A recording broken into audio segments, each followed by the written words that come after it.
साथियों, अभी तक जो हमारी शिक्षा व्यवस्था है, उसमें व्हाट टू थिंक, मैं बहुत जिम्मेवारी से बोल रहा हूं, व्हाट टू थिंक पर फोकस रहा है, जबकि इस शिक्षा नीति में हाउ टू थिंक उस पर बल दिया जा रहा है।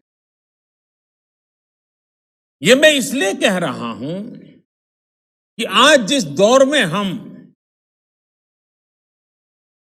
और ये दौर ऐसा है जहां इंफॉर्मेशन और कंटेंट की कोई कमी नहीं है, एक प्रकार से बाढ़ आई हुई है। हर प्रकार की जानकारी आपके मोबाइल फोन पर अवेलेबल है। जरूरी ये है कि कौन सी जानकारी हासिल करनी है, क्या पढ़ना है। इस बात को ध्यान में रखकर ही राष्ट्रीय शिक्षा नीति में प्रयास किया गया है कि जो पढ़ाई के लिए लंबा चौड़ा सिलेबस होता है, ढेर सारी किताबें होती हैं, उसकी अनिवार्यता को कम किया जाए।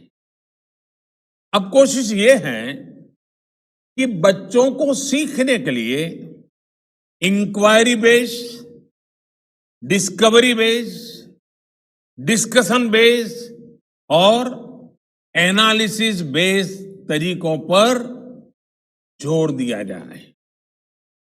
इससे बच्चों में सीखने की ललक बढ़ेगी और उनके क्लास में उनका पार्टिसिपेशन भी बढ़ेगा। साथियों, हर विद्यार्थी को, स्टूडेंट को यह अवसर मिलना ही चाहिए कि वो अपने पैशन को फॉलो करे।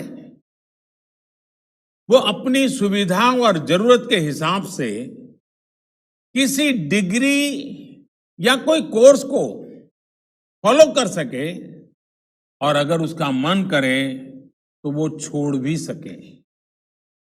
अक्सर ऐसा होता है कि कोई कोर्स करने के बाद स्टूडेंट जब जॉब के लिए जाता है तो उसे पता चलता है कि जो उसने पढ़ा है वो जॉब की रिक्वायरमेंट को पूरा नहीं करता।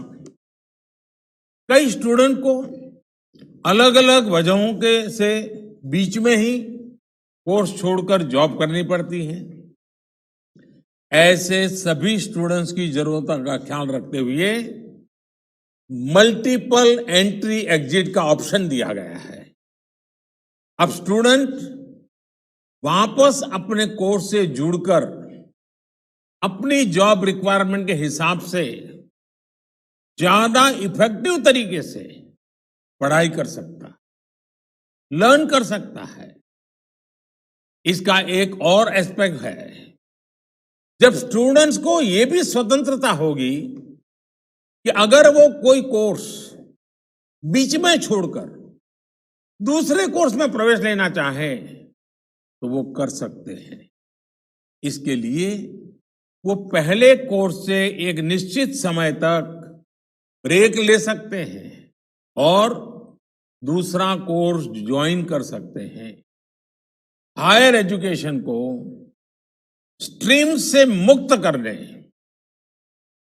मल्टीपल एंट्री और एग्जिट क्रेडिट बैंक के पीछे यही एक बहुत लंबे दूर की सोच के साथ हम आगे आए हैं। हम उस एरा की तरफ बढ़ रहे हैं जहां कोई व्यक्ति जीवन भर किसी एक प्रोफेशन में ही नहीं टिका रहेगा। बदलाव निश्चित है, मान के चलिए, और इसके लिए उसे निरंतर खुद को रीस्किल और अपस्किल करते रहना ही होगा।